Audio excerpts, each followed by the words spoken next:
Hi friends, నేను మీ జ్ఞానేశ్వర్. కళ్యాణ్ పడాల కావాలని ఓడిపోయాడా? కళ్యాణ్ పడాలని ఓడించి కెప్టెన్ అయినటువంటి తనుజ, మీరు విన్నది 100% నిజం. కళ్యాణ్ పడాల పైన తనుజ గెలిచి బిగ్ బాస్ 11th వీక్కి కెప్టెన్ కూడా అవ్వడం జరిగింది. 11th వీక్లో ఫ్యామిలీ వీక్ ఉండబోతుంది. సో ఈ అన్ని వివరాలు, అసలు ఎలా కెప్టెన్ అయింది, కళ్యాణ్ పడాల ఎందుకు ఓడిపోయాడు, అసలు టాస్క్ ఏం జరిగింది, కెప్టెన్ కంటెండర్స్ ఎవరెవరు అయ్యారు అనేది వీడియోలో మనము క్లియర్ కట్గా మాట్లాడుకోబోతున్నాము. అలాగే నామినేషన్లో ఉన్నటువంటి 10 కంటెస్టెంట్ల యొక్క ఓటింగ్ ఆర్డర్ ఎలా ఉంది, ఎవరు టాప్లో ఉన్నారో, ఎవరు లిస్ట్లో ఉన్నారో, ఎవరు డేంజర్ జోన్లో ఉన్నారో, ఎవరు ఎలిమినేషన్ దగ్గర ఉన్నారనేది కూడా ఈ వీడియోలో మనము క్లియర్ కట్గా మాట్లాడుకోబోతున్నాము. ప్లీజ్ వీడియో చూసేటప్పుడు ఒక లైక్ చేయండి. లైక్ చేయడం వల్ల కొంచెం రీచ్ వచ్చే ఛాన్స్ ఉంది. ఈ కొత్త యూట్యూబర్ని సపోర్ట్ చేస్తారని మనసారా కోరుకుంటున్నాను. అలాగే సబ్స్క్రైబ్ కూడా చేసుకోండి. సో అసలైన మ్యాటర్కి వెళ్ళిపోదాం. కళ్యాణ్ పడాలా కావాలని ఓడిపోయాడా? మనకు వచ్చిన అప్డేట్ ప్రకారం అయితే తనుజని కెప్టెన్ని ఎలాగైనా చేయాలి, కంటైనర్ని ఎలాగైనా చేయాలని చెప్పి కావాలని ఓడిపోయాడని చెప్పి మనకైతే ఒక తెలిసింది మనకు. సో అది నిజమా కాదా అనేది మనము లైవ్ అప్డేట్ చూసే తప్ప మనం చెప్పలేము. ఎందుకంటే 24/7 లైవ్లో కూడా ఇంకా అది స్టార్ట్ కాలేదు. సో ఇప్పుడు స్టార్ట్ కాబోతుంది. నిఖిల్, రీతు చౌదరి, కళ్యాణ్ పడాల వర్సెస్ తనుజ ఒక గేమ్ పెట్టబోతున్నారు. ఆ గేమ్ ఇప్పుడు 24/7 లైవ్లో కొద్దిసేపు కనుక రాబోతుంది. మనకైతే అప్డేట్ అయితే వచ్చింది. తనుజని సెలెక్ట్ చేశారు. తనుజ వర్సెస్ కళ్యాణ్ పడాల వీళ్ళిద్దరు గేమ్ ఆడడం జరిగింది. గేమ్ ఆడిన తర్వాత వీళ్ళలో ఒకరు ఓడిపోయారు. ఆ ఓడిపోయింది ఎవరో కాదు, కళ్యాణ్ పడాల తనుజ చేతిలో ఓడిపోవడం జరిగింది. సో కొందరు ఏమంటున్నారంటే కావాలని ఓడిపోయాడు అని చెప్పి సమాచారం అయితే వచ్చింది.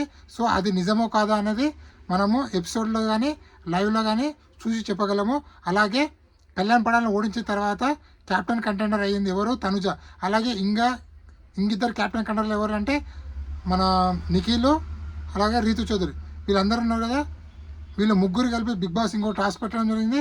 ఆ టాస్క్లో మొత్తానికి ఫైనల్గా విన్నర్ అయిన కంటెస్టెంట్ ఎవరో కాదు, తనుజ పుట్టస్వామి. తనుజ మొత్తానికి ఎప్పటి నుంచో బిగ్ బాస్ ఫస్ట్ వీక్ నుంచి 10th వీక్ వరకు కంటిన్యూగా పోరాడుతూ ఉంది. మొత్తానికి దేవుడు కరుణించాడు అనుకోవచ్చు. బిగ్ బాస్ కూడా కరుణించాడు. మొత్తానికి తనుజ గారు 11th వీక్కి కెప్టెన్ అవ్వడం జరిగింది. ఫ్యామిలీ వీక్లో వాళ్ళ పేరెంట్స్ వచ్చినప్పుడు తను కెప్టెన్గా వాళ్ళకు కనిపిస్తుంది. సో ఇది చాలా హ్యాపీ న్యూస్ అని చెప్పుకోవచ్చు. కళ్యాణ్ పడాల ఫ్యాన్స్కి కొంచెం బ్యాడ్ న్యూస్ అని చెప్పుకోవచ్చు. ఎందుకంటే కళ్యాణ్ పడాల నిజంగా ఓడిపోయాడా, లేకపోతే శక్తి పెట్టి గేమ్ ఆడి ఓడిపోయాడా అనేది మనకు క్లారిటీ రావాల్సి వచ్చింది. సో కావాలని ఓడిపోతే మాత్రము కళ్యాణ్ పడాలని ఎవరు రక్షించలేరు. ఎందుకంటే తనుజ గారు విన్నర్ ఫిక్స్ అయిపోతుంది. BB9 టైటిల్ కూడా విన్నర్ అయిపోతుంది. లేదు శ్రమించి ఓడిపోయాడు అంటే కళ్యాణ్ పడాలకు ఓట్లు వేసే ఫ్యాన్స్ అలా కంటిన్యూ చేస్తుంటారు. ఎందుకంటే ఇక్కడ కళ్యాణ్ పడాల గురించి బయట కొట్లాడే ఫ్యాన్స్ ఎక్కువ మొత్తంలో ఉన్నారు. తనుజ కళ్యాణ్ పడాలు ఎంత కొట్లాడుతున్నో తెలియదు, కానీ బయట ఇద్దరు PRలు అయితే ఘోరంగా కొట్లాడుతున్నారు. తనుజ వర్సెస్ కళ్యాణ్ బయట PRలు అంతా శ్రమిస్తున్నారు. సో వాళ్ళలో 1% వాళ్ళిద్దరు గొడవ పడ్డా కూడా TRP రేట్ అనేది పగిలిపోతుంది. బిగ్ బాస్ కూడా ఎప్పటి నుంచో ట్రై చేస్తుండో తనుజ వర్సెస్ కళ్యాణ్ పెట్టాల గొడవ అని చెప్పి, కానీ వాళ్ళిద్దరు తెలివిగా మూవ్ అవుతున్నారు, చాలా క్లోజ్గా మూవ్ అవుతూ ఉన్నారు.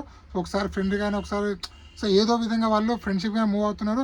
ఒకరినొకరు నామినేషన్ చేసుకోవట్లేదు, ఒక్కొక్కరు ఫైట్ కూడా చేయట్లేదు. ఎందుకంటే మొన్న సంచాలకుగా ఉన్నప్పుడు తనుజ వర్సెస్ కళ్యాణ్ కొట్టినప్పుడు TRP పగిలిపోయింది. చూసే ఆడియన్స్ కూడా చాలా చాలా అంటే చాలా ఆసక్తిగా చూశారు. సో ఎందుకంటే వాళ్ళిద్దరు గొడవ పడితే అంత చూడముచ్చటగా ఉంటుంది మనకు. ఎందుకంటే వాళ్ళిద్దరే విన్నర్లు కదా. ఇద్దరు విన్నర్లు కొట్టాడితే ఎలా ఉంటుంది, సూపర్ ఉంటుంది. కౌశల్ మండా బిగ్ బాస్ 2లో, అలాగే OTTలో బిందు మాధవ్ కానీ అఖిల్ కానీ వీళ్ళు కొట్లాడుతుంటే మరి శ్రీముఖి, రాయల్ సిప్పిగంజ్ కానీ ఇలా తగ్గఫర్ పర్సన్లు కొట్లాడుతుంటే చూడముచ్చటగా ఉంటుంది. లాస్ట్ సీజన్లో నిఖిల్ వర్సెస్ గౌతమ్ కానీ, అంతకుముందు సీజన్లో